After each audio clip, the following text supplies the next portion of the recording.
All right, team, welcome back to After Hours. We are going to have an amazing show for you guys today, discussing some bullish XRP news relating to the CIO of Bitwise, giving some comments about an upcoming XRP ETF, a spot one, not a futures one. We're also going to discuss this Clarity Act that is seeing some review right now and some pushback by some Democrats. Ooh, are they going to get political today?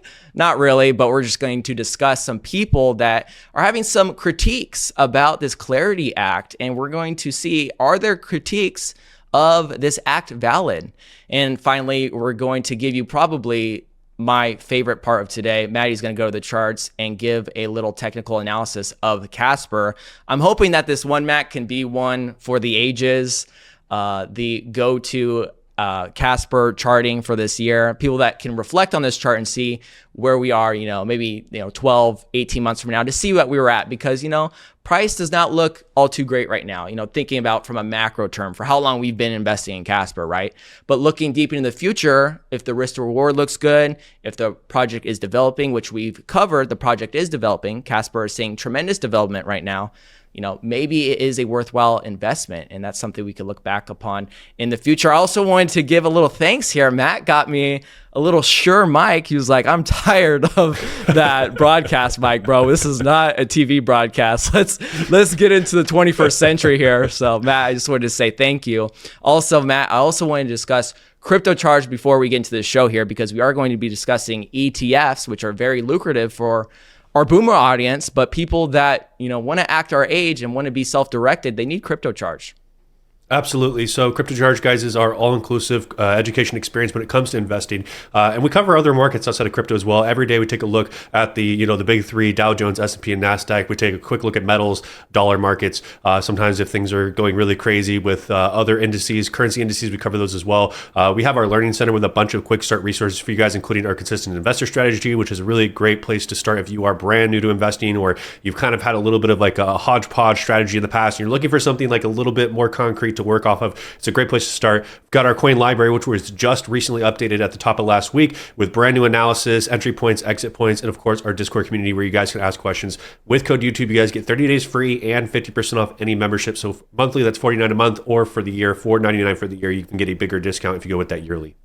Absolutely, team. Definitely check us out there, because, getting into the ETF topic, this is a way for people that are older that don't want to, buy crypto on, let's just say, a Coinbase and then peel it back to their ledger device. They can't do that. If I think about my grandparents doing that, they can't even operate their phones. They still can't even operate their television, right? And so for them to get exposure into XRP, where the firm is buying XRP, this might sound very lucrative. So let's get into this news headline right here. We're on track for XRP ETF approval, says Bitwise CIO, and this was reported just a couple of days ago from Crypto Times. And this is coming out of Matt's comments at XRP Las Vegas. He gave some insight into stable coins, and gave some insight into XRP specifically, and just about, spot XRP ETFs and how important this is. If we want to see mass adoption of crypto, your boomer, Gen X parent or grandparent has to be able to buy it. There must be access those ways for them to buy it and set it and forget it. Because right now what we have, Matt, is, you can buy a futures contract of XRP, constantly, and people in the comments will be like, oh, there are XRP ETFs. And then we always clarify and say spot XRP ETFs. Okay. You can buy the spot price of XRP. The firm will buy XRP and they are holding it. When you sell, they sell. That is very different from a futures contract with an expiration date, where you can't just set it and forget it like you would when you buy Bitcoin or XRP. Most of you maybe want to set it and forget it. You can't do that with the futures contract. So we want to make it easier for older people to participate in this market. A little bit different. Yes, it contradicts, the Bitcoin maxi approach, or maybe just even the crypto approach of being self-directed, holding your own assets. But the boomers are not going to be able to do that. Okay, so what do we need? We need ETFs. So Matt discussed that a little bit, more or less. I added some of my own commentary there. He didn't discuss all of that. But he also discussed about this growth within crypto, whether it's a wealthy management firm or whether it's the SEC being a little bit more lax. And we have actually seen this within our coverage, Matt. We've talked about, Nexo, which is very different from what Nexo was when we were participating with Nexo back in 2021, 2022.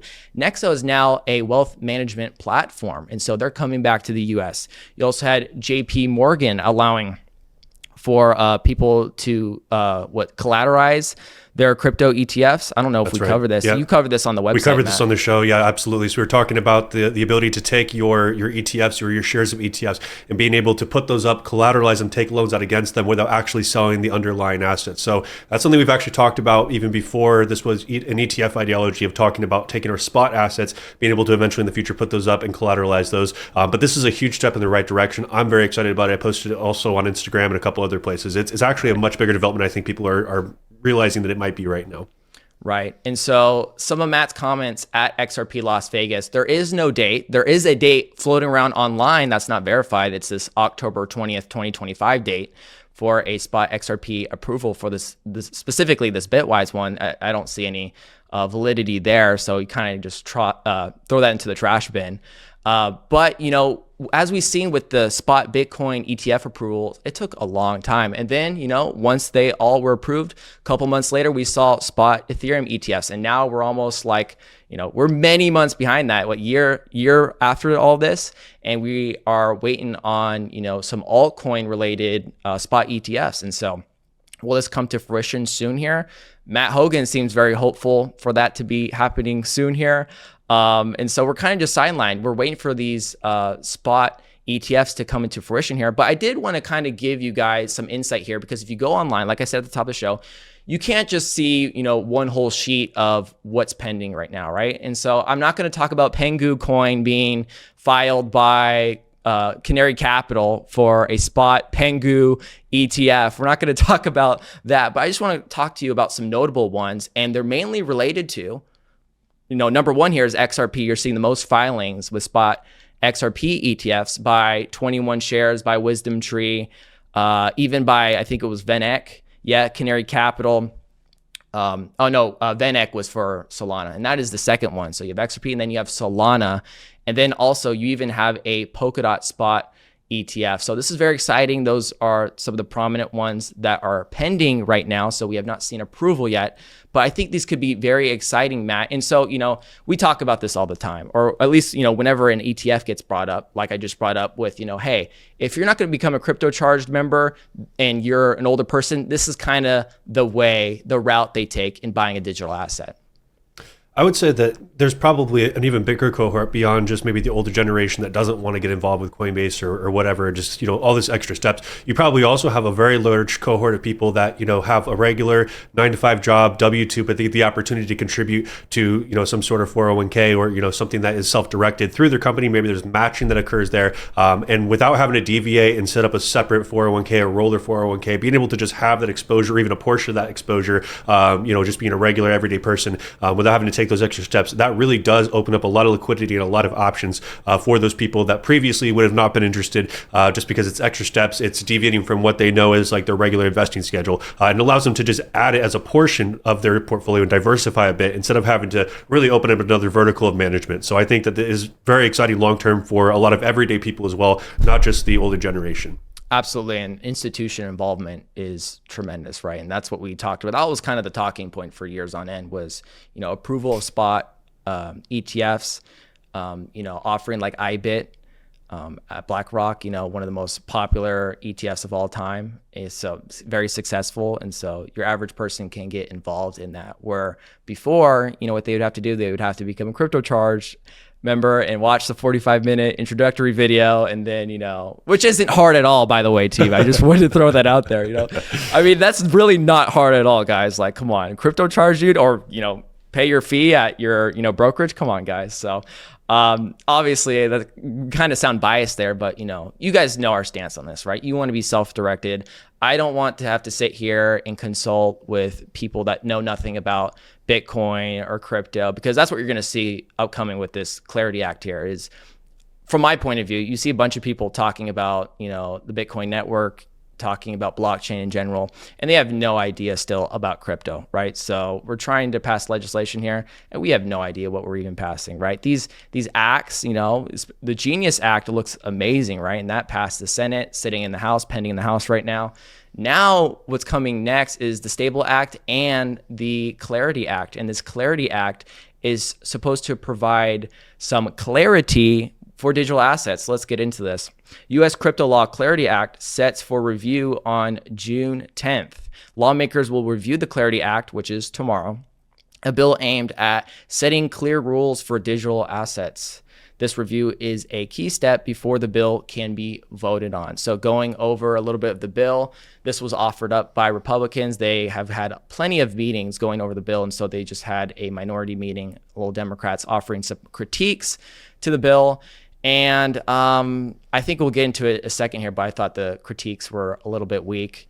But this bill gives clear definitions for digital assets and outlines which agencies like the SEC and CFTC should handle that, right? So we could spend, 5 minutes on this, but I would just say, I think we're just going to put a pin in this, save this conversation for another date, just because it is so fresh. The point here is that this regulation is coming, the regulation we've been talking about, so people can feel comfortable launching a blockchain, interacting with crypto, and not have to be fearful.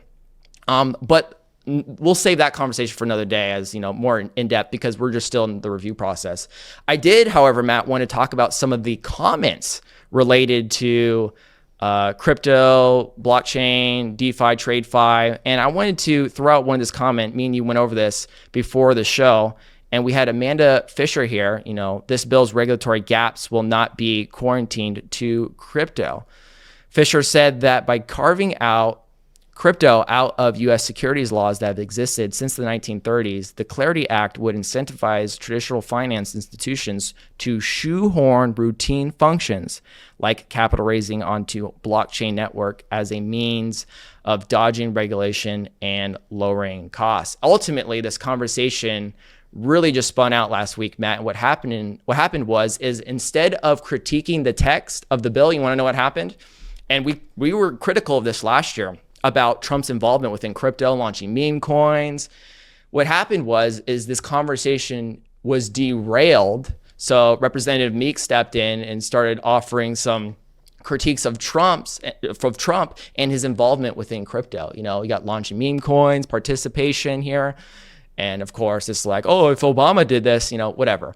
If that critique is right and we agree with that, that's one thing. But the foundation here, Matt, the foundation here is digital asset clarity. And for some reason, it's being devolved into, well, Trump's participating in crypto and blah, blah, blah. Is that a fair critique?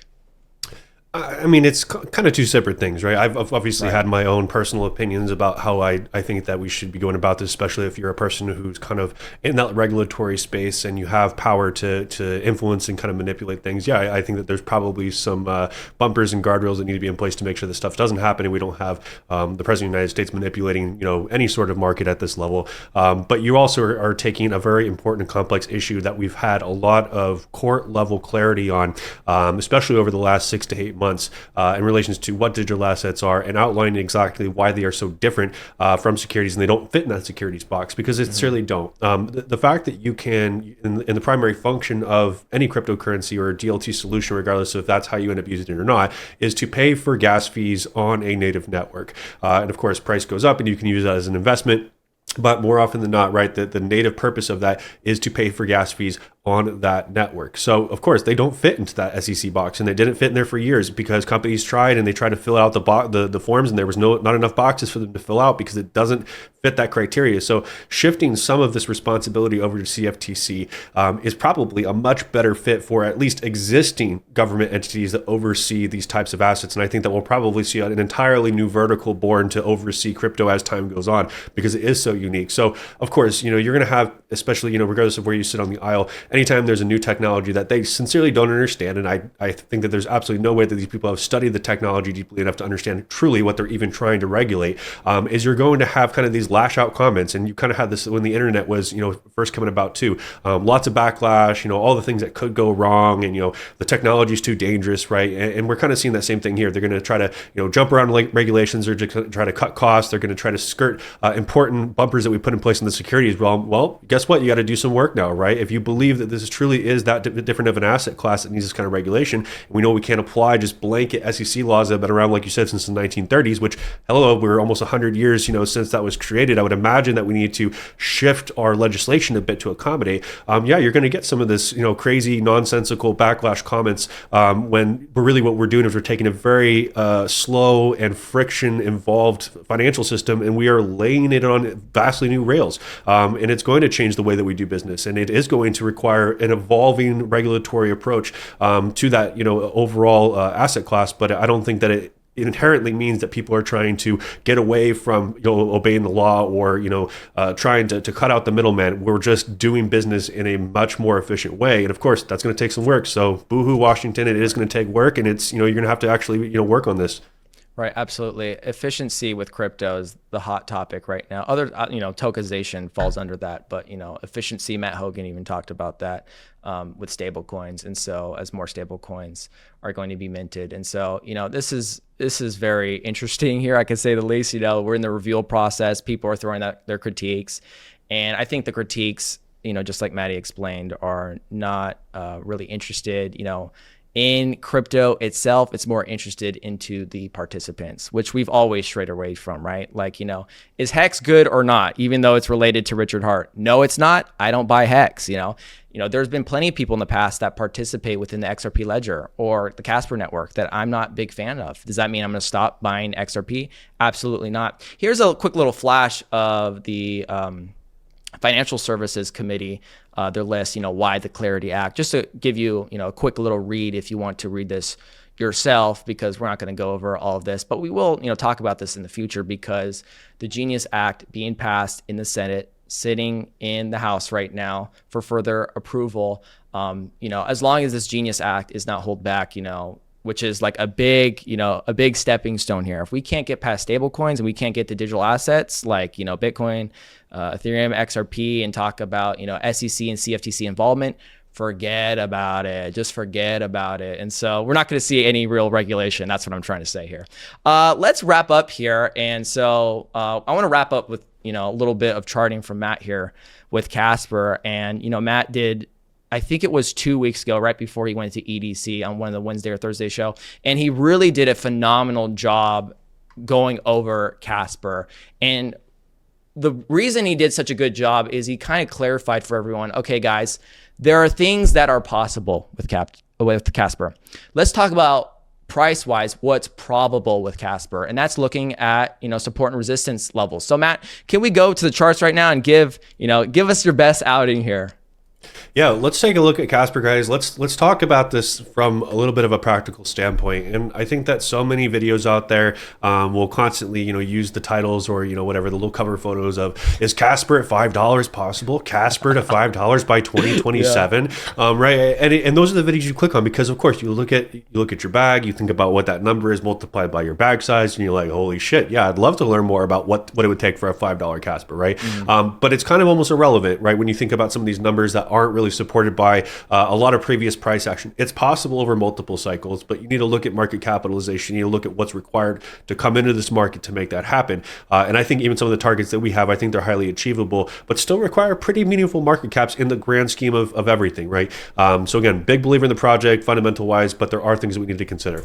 First thing we want to consider is when we're looking at coin market cap, you can obviously very clearly see here the circulating supply. Of course, that total supply is growing about by 8% per year. Michael Starr did a big breakdown on our show on YouTube. I think it was maybe 6-8 weeks ago, 2 months ago. And he talked a lot about the inflation rate. So if you guys are interested in that, go check that out. We're not going to sit on that today. But let's just say right around 13 billion Casper is circulating right now, right? So that gives us very easy math for a lot of you guys looking at $1, right? What's required for Casper to get to $1? roughly $13 billion in market capitalization for us to get there.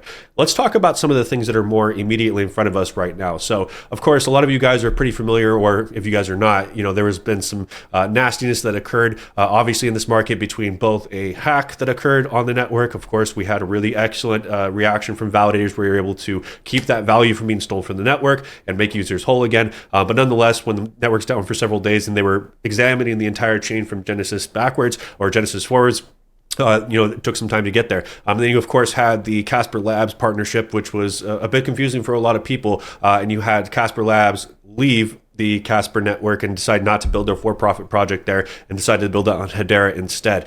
So you had two very nasty back-to-back kind of instances over a short period of time that created some of the structure that I've highlighted here kind of in this purple box that you're seeing. Nonetheless, though, we have, of course, in November saw a really nice rally with the rest of the market, showing that there was a really, firm low in the market at that point. Had a retrace back here in April, setting a higher low. So we haven't broken any new lows here. So I think that we've started to build a very strong accumulative base. This is a very strong structure in here. We've recently manipulated top of range here. But one of the things I want you guys to look at is there's a few places we can grab our Fibonacci ranges from. The first one that's pretty obvious in here is this big double top that we had back here. We look at this double top right around 22, 23 cents. This was in August of 2021 and then again here in November of 2021. So a pretty firm level in here. Total amount of time that we spent in this area was about 122 days. I would say that's a pretty high volume area. You can also see that there was pretty key support that came in underneath that, building a floor of support kind of in that 7.2 cent region, give or take, maybe even considering like almost that 10 cent region also as an area of interest. But if we're bringing in our Fibonacci's, let's go from this double top in here and let's go to the low that was set at 0.06 in here. And we get a Fibonacci range that's produced. So we have 35 cents, 57 cents, 80 cents, and then almost 92 cents. So pretty close to that dollar mark, right? And again, this is using our double top that occurred in here previously. I think that's a reasonable expectation for consideration. So you, of course, beyond that can see any of these extensions in here and go, well, Matt, I like the 8 or I like the 13. I like the 21 giving us $1.70, 280 or 450. Fantastic. You guys can pick whatever targets you want. But for me, these are really more moon targets at this point. Because remember, we said that a $1 Casper, right? This almost like 92 cent mark is going to be between a 12 and $13 billion market cap, again, depending when we get there and how much more Casper has come onto market at that point based on where we are in that inflationary cycle. So I think that honestly, looking at that 35 cent mark, looking at that 22 cent mark as an excellent area of interest to consider doing your initial trim, de-risk, taking some chips off the table makes a lot of sense to me, especially when you look at current market price up into like that 35 cent mark. It's almost a 26x up into that area. I think it's really, really foolish to say, oh, 26x, that's not good enough, because it could do another 4 or 5x from here. Of course, we have that multi-step exit in here. You guys can also, if you wanted to, if you guys are looking at a very, very short term, you guys could even maybe use this local high in here. So like this 6 cent mark that we had in May. So we had a pretty good support in here, pushed higher, broke down. You guys, if you want to use a very short term plan for some sort of swing trade, you could be looking at 10 cents, 15 cents, and then like 21 to 24 cents as that area of interest. When we look back here, guys, and again, this is what I want you guys to really focus on, is some of these higher prices, we really have very little evidence that we have built any sort of meaningful volume in these areas. And then you also have to remember that here in 2021, total amount of Casper on market was vastly less than it is now, right? 8% inflation rate. So 4 years later, right? 4.5 years later, going to see more Casper on market. So it's going to be a little bit of a different market condition. But nonetheless, one of the things that we can look at is right around $1.13, you had kind of a couple little double bottom in here, some pushes higher. You had a big bounce in here that created this unreasonable top at $78, and you had the breakdown. So for me, really, guys, this is kind of like that end zone where I would be like, okay, if I got to $1.13, $1.36, any of these areas up here, that would be an over the moon scenario where I'd be happy to be taking pretty much everything off the table. But I would encourage you guys to use some sort of multi-step exit here, whether you're using a very short-term one, whether you're using that 22 cent top. But if you guys are bringing a Fibonacci into this, this is the Fibonacci range that I'm using for that majority of how to take risk off the table. So completely up to you guys. I think it's a fantastic place to get involved here. I think there's a DCA makes a lot of sense. Underneath 1.8 cents is a really, really fantastic micro deal. In the coin library, I have underneath 3 cents as a good macro deal. So I think that right now you guys have mitigated as much risk as possible, and it's a great time to build a position. Awesome, Matt. I started laughing there because you pointed to that $78 high, and the only thing that popped in my head there was titling this video $78 Casper. We might have to do it, guys. Sorry, we're thirsty. It's not, it's just getting some attention. But I think within that analysis, you get great risk. Did you flash the risk to reward there, Matt, on a couple of on the Yeah, TPs? we flashed at least to the 1.618 here, which would be right around a 25, 26x. Up into that 95-cent mark is almost a 70x opportunity. Let's call it a 69x so that we can label the label the video 69x. But again, there's a lot of flexibility. Or if you're that person that I want to take that trim, there's trim opportunities here. You guys could take a little trim here towards that 10-cent mark, almost a 6x opportunity. You guys can maybe even buy back on a pullback. So there's a lot of flexibility. Even when you look at Casper from current market to the 10-cent mark, that's better than ETH, right? That's better than Bitcoin for the most part, to a lot of those other extensions that you see there. So again, not telling you to rotate out of every other position you have and yeet it all into Casper. Small cap wise, upgradable smart contract wise, brand new strong partnership wise, as well as what I've seen with the 2.0, MicroSquare's involvement with the project. I think there's a lot of bullishness on the horizon. You get up into that 7, 8, 10 cent area, people's tune's going to change very quickly. They're going to become very bullish on the project, and they could care less about what's happened in the past once they start to see that price, because it starts to become optimistic with them. So here at 1.3, 1 cent, 2 cents, I wouldn't squabble about it. I would get involved if I was interested in a high risk, high reward opportunity, meaning very low capitalization, so more volatility, but the upside reward is fantastic. Mm-hmm. Something very funny but sad I saw this weekend. It was a post from one of these like Anon X accounts, and he posted about how great his caption was, like, oh, like, look how great Bitcoin is, and then he flashed a market cap chart showing how superior Bitcoin is to XRP, Ethereum, like, how bigger the market cap is in Bitcoin related to all the other cryptos here, right? But here is where you make the money. And so, even with talking with people like within their general investing, they're always looking for a low profile investment to invest in, right? This isn't just unique to crypto. This happens all the time in stock market, where you diversify your portfolio and you get into something that's, you look at the fundamentals, looks good, and then you buy at a good technical zone, hopefully, and then you see tremendous upside in 2 to 4 years, or 6 to 8. So I'm reading the Peter Lynch book right now, and all he keeps talking about, it's a terrible freaking book. It's only good for quotables, for like finance bro quotables, but the whole book, Matt, is like him going through and just talking about all the investments he missed out on. It's like, I looked good, but I didn't buy it. I almost bought it, but I didn't. It's just like, okay, bro, like, I'm over this book. And so anyways, team, don't be that person here. Find a good project. One of the things I'm talking about with my friends that, I take the Maddie approach. Maddie doesn't like talking about crypto with people in public anymore. And I freaking agree. Like, I just tell them, Matt, I just say, hey, go into CoinMarketCap, look at the top 20, pick out one that interests you, bring it to me, let's talk about it, right?